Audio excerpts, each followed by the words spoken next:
오늘은 우연히 인터넷에서 이 문장을 보고 깊은 감동을 받은 이야기를 나누고 싶습니다. 내 인생의 가장 큰 소원은 커서 평범한 삶을 살면서 매일 당신과 같은 대야에서 발을 씻는 것입니다. 나이가 들면서 더 이상 갈 수 없어도 같은 대야에서 발을 씻고 싶다는 생각이 들기 시작했는데 그건 참으로 실망스러운 일이 아닐 수 없습니다. 곰곰이 생각해 본 결과 그것이 사실이라는 것을 알게 되었습니다. 특히 나이 많은 부부의 경우 같은 테이블에서 식사하고 같은 이불을 덮고 자는 것은 자연스러운 일이지만 때로는 같은 대야에서 발을 씻는 것이 쉽지 않은 경우도 있다. 먹고 자는 것은 삶의 기본이지만 같은 대야에서 발을 씻는 것도 두 사람의 감정과 호흡을 진지하게 시험하는 일이기도 하다. 안녕하세요, 여러분. 지혜의 흐름 채널에 오신 것을 환영합니다. 누구나 자신의 삶이 끝날 때까지 함께 할 사람을 만나고 싶어 합니다. 그러나 현실은 항상 그런 것은 아니다. 함께 걸었던 길은 곧 혼자 걷는 길이 될 것입니다. 어떤 사람들은 한 번 결혼한 후에는 결혼에 대한 믿음을 잃어 다시는 결혼하고 싶지 않다고 말합니다. 반면에 아직도 결혼해서 가정을 꾸리는 것이 좋은 일이라고 생각하는 사람들도 있습니다. 적어도 그 사람은 자기가 추운지 더운지 알고 따뜻하게 해줄 사람이 있는 것뿐이다. 이후 60세 이후에 재혼을 원하는 여성에 대해 많은 사람들이 의문을 제기했다. 왜 재혼을 하려고 합니까? 이렇게 질문하시는 분들께 새 선배가 마음속으로 나눈 이야기를 소개해드리고 싶습니다. 첫 번째 장로는 이렇게 말했습니다. 60세가 되어 다시 짝을 찾고 싶은 이유는 단지 살 곳을 찾고 싶기 때문이에요. 남편은 몇 년 전에 세상을 떠났고 저는 다른 도시에서 일하고 있어요. 그녀는 남편이 결혼하기로 했을 때 아들이 엄마 은퇴하셨어요? 아빠는 안 계시고 엄마가 집을 팔아서 같이 살았으면 좋겠다. 그러면 더 큰 집을 살 수 있어요. 아들 말에 따르면 저는 집을 팔고 아들이 일하는 곳에서 함께 살기 위해 이사했습니다. 물론 연금을 거의 다 써버렸지만 아들의 아내에게 미움을 받는 경우가 많았습니다. 아들은 제가 겪고 있는 어려움을 알고 있지만 자신의 생각을 말할 수는 없어서 그냥 진정하라고만 합니다. 그러다가 아들을 돌보며 손자와 공원에서 놀고 있을 때 오랜 친구인 장 씨를 만났습니다. 원래 같은 고향 출신이라 자연스럽게 친해진 것 같아요. 우리는 약 반년 동안 연락을 유지했습니다. 이 씨는 나에게 이런 말을 했다. 우리 남은 생애를 함께 사는 게 어때요? 아들에게 이 말을 했는데 아들은 우리가 정말 사이좋게 지내면 정말 좋을 거라고 생각했어요. 라고 그녀는 말했습니다. 그래서 장 씨와 재혼을 결심했고 우리는 1년 넘게 함께 하게 됐다. 우리는 꽤 잘 지내고 그의 딸은 나에게 매우 친절합니다. 우리는 보통 아이를 돌보거나 여름에 며칠 동안 우리와 함께 지냅니다. 여성들은 단지 자신의 의지와 노년의 동행, 정신적 안정을 위해 60세 이후에 재혼을 결정하게 된다. 외로움 속에서도 그들의 마음속에 작은 존엄함을 찾아주고 싶다. 둘째, 김미숙 씨 60세, 3년 전 재혼, 모든 것이 괜찮다. 김미숙 씨는 평생 동안 많은 어려움을 겪었다. 그녀는 온화하고 품위 있는 성격을 지닌 훌륭한 교사였지만 평생을 깊고 뜨거운 고통 속에서 살아야 했습니다. 김미숙은 군인이었던 남편의 폭력과 정신적 학대를 받으며 살아왔다. 두 사람은 부모님의 뜻에 따라 결혼하게 됐다. 처음에는 두 사람의 관계가 꽤 좋았으나 김미숙이 딸을 낳은 뒤부터 파국이 시작됐다. 전 남편은 김미숙을 연약하고 나약하다고 비난했고 때로는 손으로 때리기도 했다. 김미숙의 시부모님은 그녀가 딸을 낳은 것에 불만을 품고 그녀에게 말로 비난은 물론 여러 가지 한약을 먹일 것을 강요하기도 했다. 하지만 김미숙은 아들을 낳은 뒤에도 삶이 나아지지 않았다. 전 남편은 폭행죄로 감옥에 갔고 고소는커녕 김미숙에게 분노를 표출했다. 김미숙의 전 남편은 두 아이가 어디에 있든 그녀를 구타했다.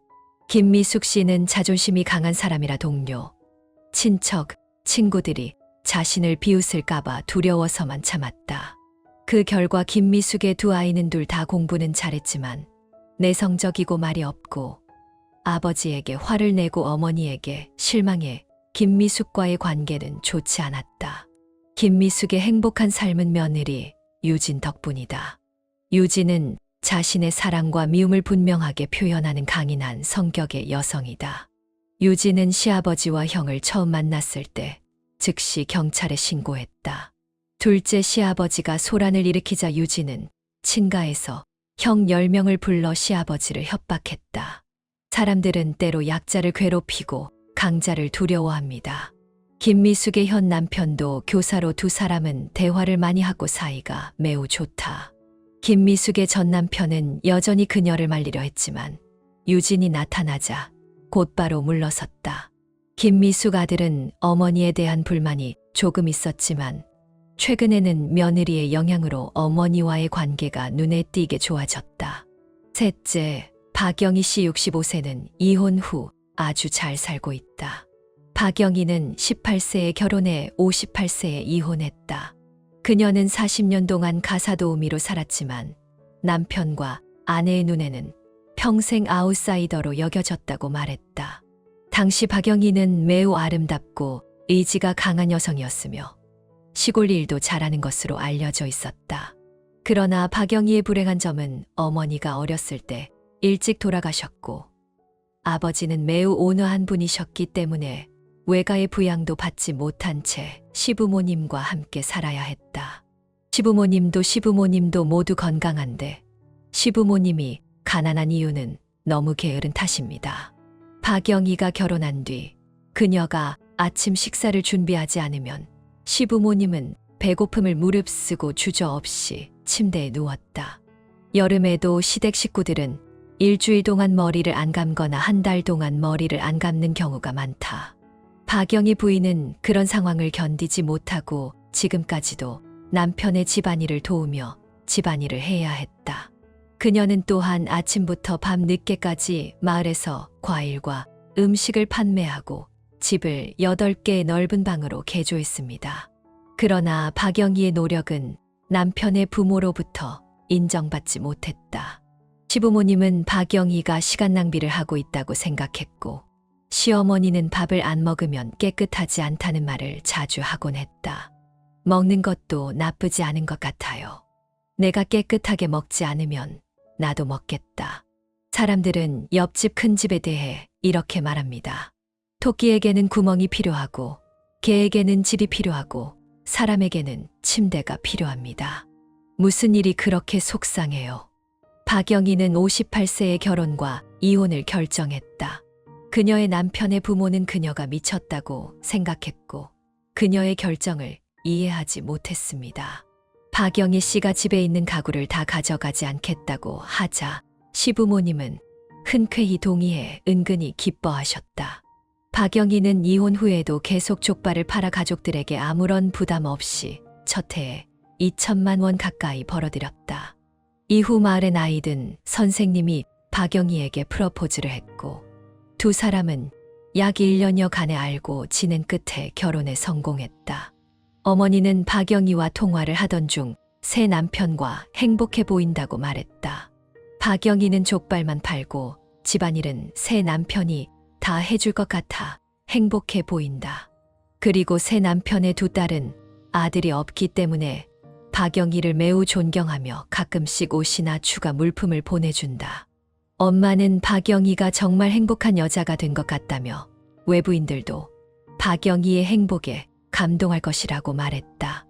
많은 사람들은 중년 여성이 재혼을 하면 존엄성을 잃게 되고 재혼은 필연적으로 고통을 가져온다고 생각합니다. 실제로는 그렇지 않습니다. 진실은 모든 사람이 자신이 한 일로 인해 고통을 받아야 한다는 것입니다. 누군가가 무언가의 가치를 모른다면 결국 고통을 겪게 될 것입니다.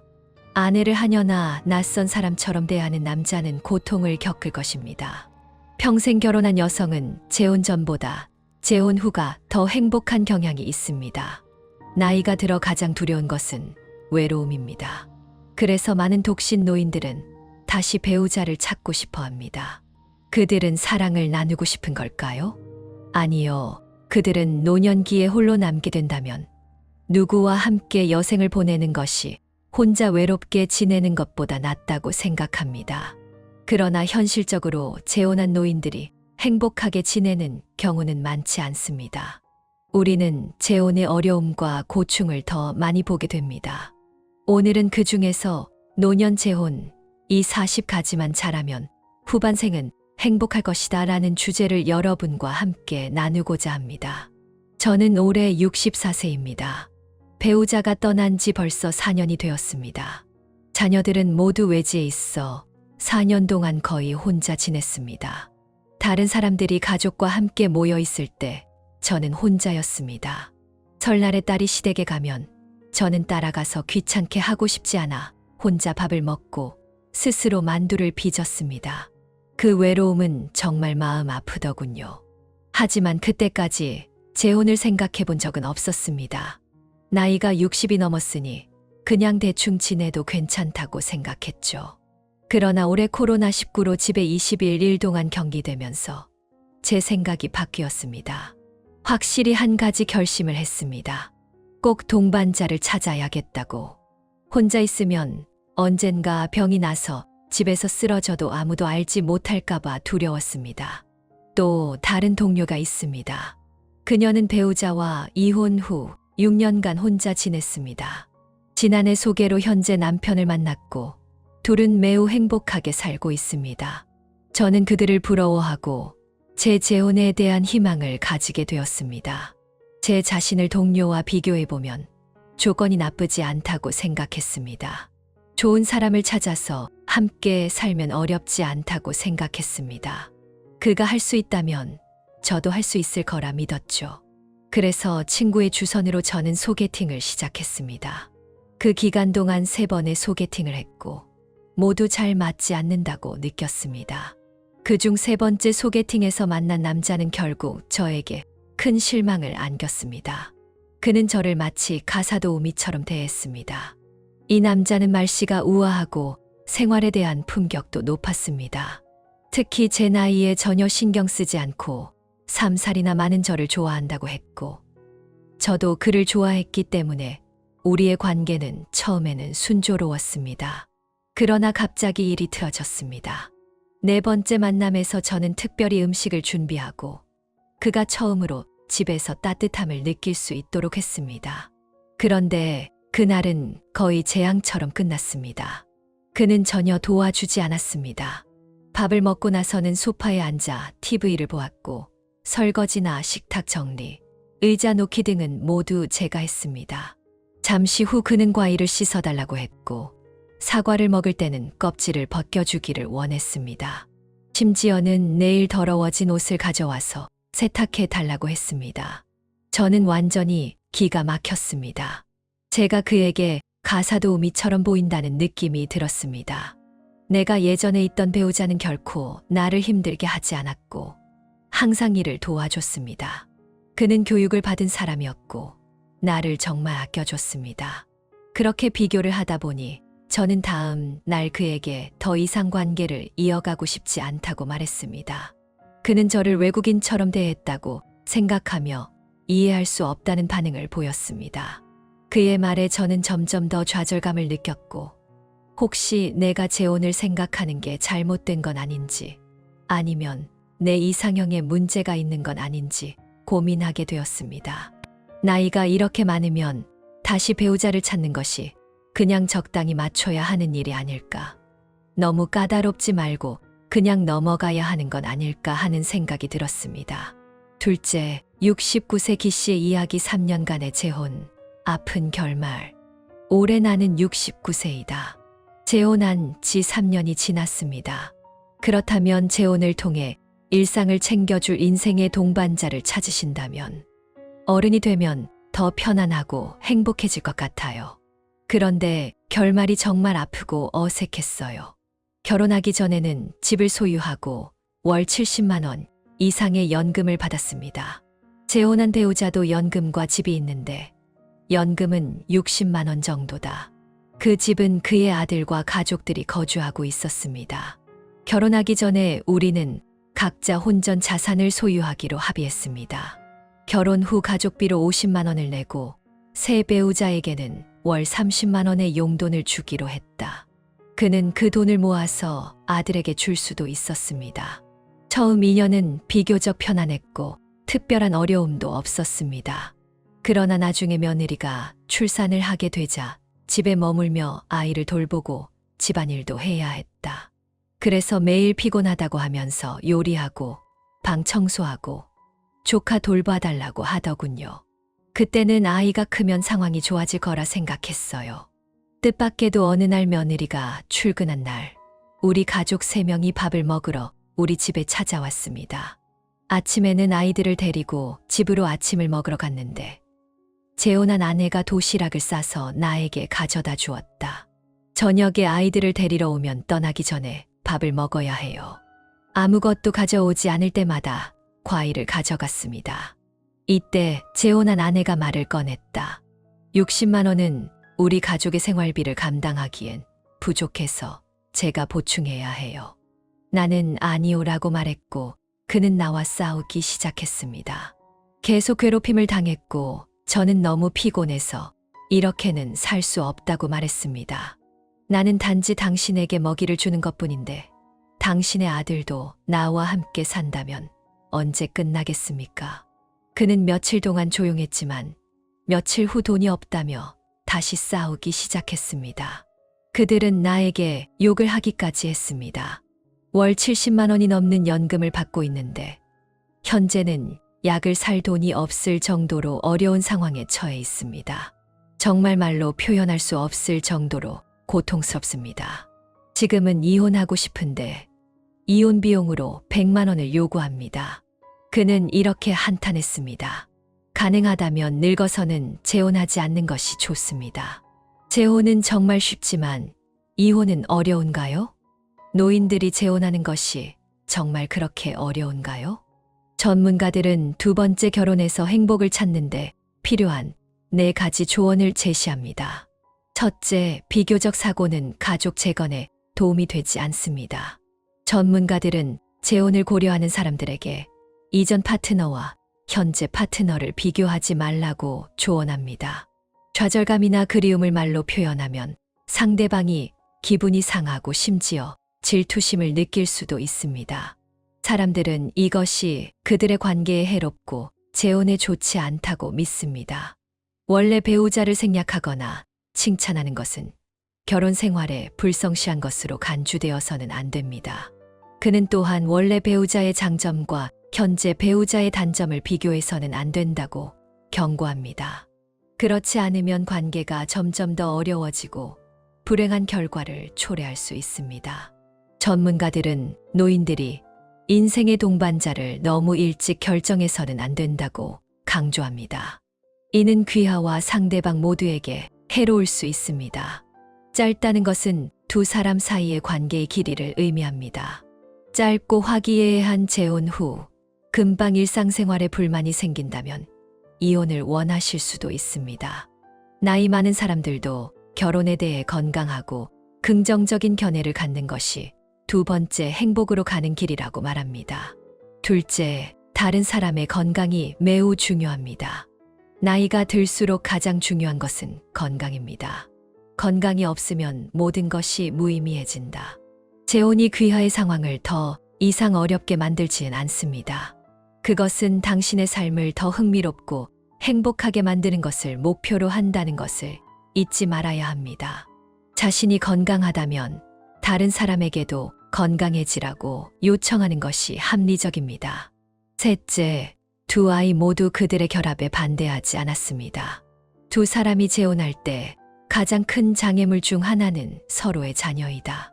서로의 자녀가 2 사람이 함께 있는 것을 반대하거나 서로에 대해 편견을 갖고 있는 경우 2 사람은 잘 지내더라도 행복하게 살지 못하고 결국 각자의 길을 가게 됩니다. 그러므로 2 사람이 함께 있기 위해서는 서로의 자녀의 지지가 필요합니다. 서로를 지지하지 않더라도 최소한 서로를 존중해야 합니다. 가장 중요한 것은 그들이 당신의 삶에 간섭해서는 안 된다는 것입니다. 그렇기 때문에 결혼하기 전에 자녀에게 자신의 생각을 전달하는 것이 중요합니다. 넷째, 결혼하기 전에 금전적인 문제를 해결하고 책임과 의무를 명확히 하여 최대한 구체적이고 자세하게 정리하라. 재혼에서 행복을 찾는 비결은 금전적인 문제를 미리 해결하는 것입니다. 또한 책임과 의무를 명확히 하고 이를 최대한 구체적이고 자세하게 정리하는 것도 필요하다. 그렇지 않으면 동거를 하면서 두 사람 사이에 갈등이 생길 가능성이 높다. 많은 노인들이 함께 살아도 불행한 이유는 다음과 같다. 실제로는 재정 문제를 미리 처리하지 않았거나 책임과 의무를 명확하게 규정하지 않았기 때문입니다. 예를 들어 두 사람이 함께 살면 생활비는 어떻게 나누어지나요? 우리 둘 다 반반씩 내나요? 그리고 자산을 개별적으로 관리하시나요? 아니면 공동으로 관리하시나요? 두 사람이 아프면 의료비는 어떻게 해결되나요? 가사일은 어떻게 분배되나요? 낮에는 한 사람이 그 일을 하게 됩니까? 아니면 각 사람이 다른 집안일을 하게 됩니까? 두 사람이 함께 사는 것은 혼자 사는 것보다 훨씬 더 복잡합니다. 혼자 살 때는 하고 싶은 대로 할 수 있지만 두 사람이 함께 살 때는 서로 배려해야 합니다. 모두가 이기적입니다. 항상 자기 자신을 먼저 생각하고 자신의 이익이 훼손되지 않기를 바라겠습니다.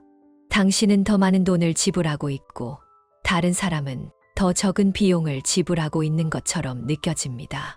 결혼하기 전에 위의 네 가지 문제를 잘 해결한다면 결혼 후 함께하는 삶이 더욱 행복하고 즐거워질 것입니다. 새로운 동반자를 찾아 함께 생활하는 것은 멋진 일이지만 세심한 준비가 필요합니다. 그렇지 않으면 좋은 것이 나쁜 것이 될 수 있습니다. 마지막으로 결혼 생활에서는 서로를 바보 취급할 수도 없고 서로의 희생을 당연하게 받아들일 수도 없습니다. 나무 잎은 노란 밤을 견딜 수 없고 사람의 마음은 추운 밤을 견딜 수 없습니다. 당신의 결혼 생활에서 당신과 함께 모든 시간을 보낸 여성이 당신과 이혼하기로 결정하기 전에 그녀는 자신이 당신에게 얼마나 큰 의미인지 깨달아야 합니다. 그 사람에게 내재된 행복을 인식하는 것을 기억하십시오. 이것이 오늘의 이야기의 전부입니다. 지혜의 흐름은 매일 새로운 글을 전해드리며 여러분이 매일 새로운 깨달음을 얻길 바랍니다. 시청해 주셔서 감사합니다. 다음에 또 만나요.